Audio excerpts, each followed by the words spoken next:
Hi, this is Linda from Let's Talk Prepping, and I want to follow up on our Venezuela video and look at what items they are using for bartering. Will it be the same here? Probably not, but this should give you an idea of what they're using and even the going rate of exchange. So let's go look at some of the items they're bartering for in Venezuela. Venezuelans revert to pre-money era with barter, and you see some of the things they're bartering with here. But this is the one, fish for flour. Barter is the new currency in collapsing Venezuela, and you can see here some of the things that he received for his fish. And it's mostly food items here.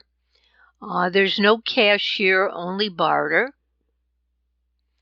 And as you go down here, you see that they're actually bartering here.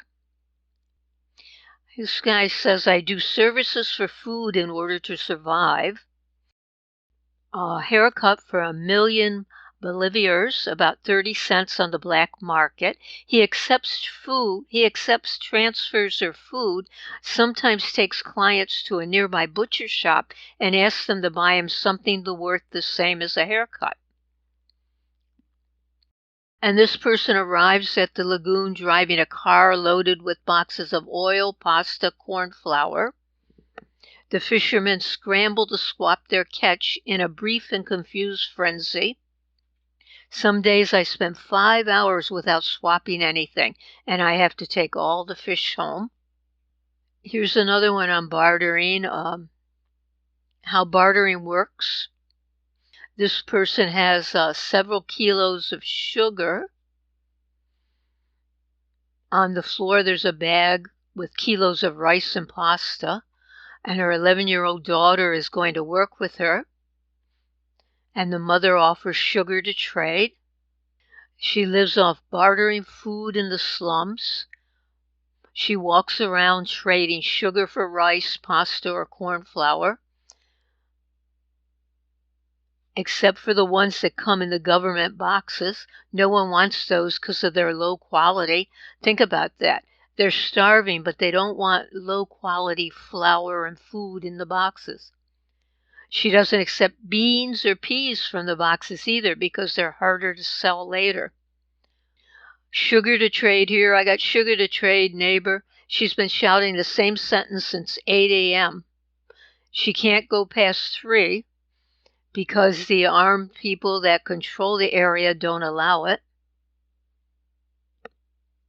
And then they ask how many products for the sugar. 2.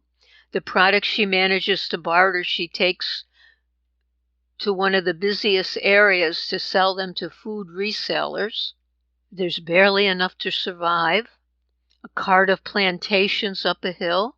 He has 120 plantations in a basket. You buy them with 30 assorted products, rice, pasta, flour, or grains. Jose, the reseller, he makes his living buying products that people get through bartering. Up until 2 months ago, he did what they do, but because of serious back pain and the long walks carrying heavy loads, he had to stop. He now works from a fixed spot. And he says, I buy your products. He accepts everything except the yellow flour that comes in the government package again. But he does take beans and peas. Then he sells the same products, mostly to older people who buy them because that's all they can afford with their pension.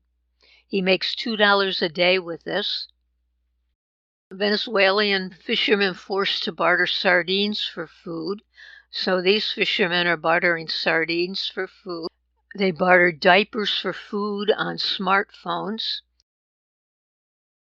A boy gives a packet of toilet paper to a customer that sells staple items and food.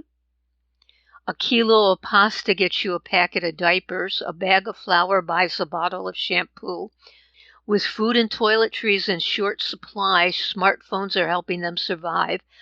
I have diapers I will exchange for a kilo of pasta, says a message on one group in the messaging app WhatsApp. I only have flour, I'll swap it for sanitary napkins, reads one message. Another one says, my baby has no milk, I need some. All we talk about now is how to get hold of foods, toiletries, and medicine. People are bartering like this all around the country. Diapers for sugar. For the best part of 2 years, citizens have had to queue at supermarkets to buy rations of subsidized goods.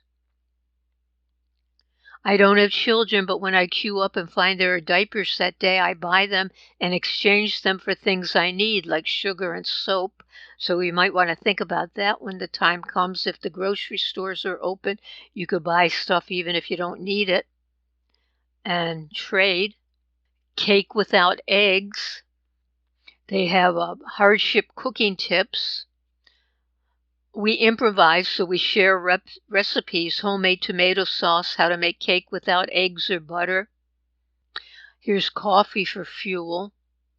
They're suffering one of the worst economic collapses in modern history. And a man displays coffee beans used for bartering on a street. Residents of the coffee-growing region now exchange roasted beans for anything from haircuts to spare parts for agricultural machinery. In a town, 3 100-kilo sacks of coffee buy 200 liters, 53 gallons of gas, which is in short supply. So one person stopped drinking coffee after being unable to pay for it and now makes tea out of lemongrass. I tell the guys I'm swapping passion fruit for something else, and they spread the word, and someone always comes, says the 55-year-old woman. Venezuelans bartering foods and cigarettes to pay for gas amid inflation. And here's a guy bartering with 1 cigarette for gas. And here's what's some of the items the gas station has taken. A bottle of cooking oil, a kilogram of rice, a package of corn flour. And here he takes a package of corn flour as payment after filling up the tank. Now, this lessons from Venezuela, the top 10 items to barter when SHTF occurs: food, coffee, personal hygiene products, fuel, voltage protectors. I was kind of surprised at this one, but I guess with where the sudden appearances and disappearances of blackouts can destroy electronic equipment, voltage protectors are very expensive. So they're in sudden supply, they're in demand. Flashlights and candles, medicine, cigarettes, vehicle parts, skills. Skills are always important. And I had another list that I got, and they said they are bartering with.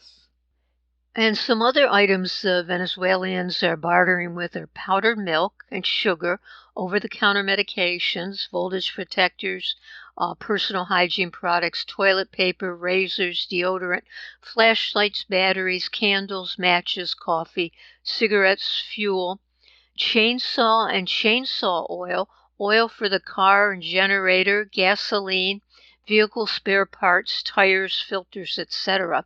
And then the skills they're bartering with are barbering, plumbing, electrician, carpenter, nursing, midwife, seamstress, ex-military, protectors, shoe repair. And one other thing they're doing that hasn't been mentioned, you can grow sprouts and microgreens and then put them in a baggie and trade. And think of the vices or habits that people have: drinking alcohol, smoking cigarettes, caffeine, chocolate, junk food, books, decks of cards, board games, technology, things to relieve stress. What will others need or want? Find something of value and try to figure out what goods will become valuable in an economic collapse or grid down scenario. What will starving people need to keep alive? So go to the dollar store, look around, see what you can get to barter with, and if you can, buy them in large quantities now, and just think about what you need for bartering and start collecting that. Again, do not do that until you have your food supply all set up. But notice a lot of food bartering in Venezuela. I personally would rather not barter my food, but again, if you have to, have some extra. So please subscribe, comment, let us know about bartering and what you think, if you've ever bartered before, other items you might try for bartering, and other skills. And like the video, subscribe, and comment. And thank you so much for watching.